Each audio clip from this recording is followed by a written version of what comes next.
वफाकी वज़ीर इत्तलात फवाद चौधरी का कहना है कि पाकिस्तान के फ़ौजी अड्डे अमेरिका को देने का सवाल ही पैदा नहीं होता। एक बयान में फवाद चौधरी ने कहा कि पीपल्स पार्टी और मुस्लिम लीग नून बिल्कुल बच्चों की तरह लड़ रहे हैं। बिलावल भुट्टो और मुराद अली शाह पीपल्स पार्टी को सिंध कौम परस्त जमात बनाने पर तुल गए हैं।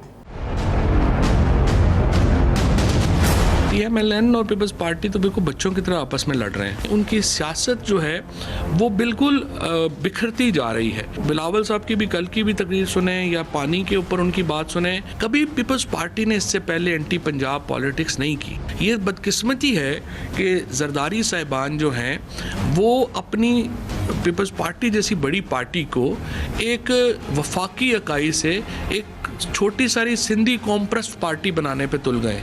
दूसरी तरफ जो PMLN है उसको अगर आप देखें तो उनकी जो पॉलिटिक्स है वो भी सिर्फ GT रोड की तक महदूद रह गई है, क्योंकि दोनों पार्टियां सिर्फ इमरान खान दुश्मनी के ऊपर खुद को जिंदा रखना चाह रही हैं। पाकिस्तान के अंदर अमरीकी अड्डों का सवाल ही पैदा नहीं होता।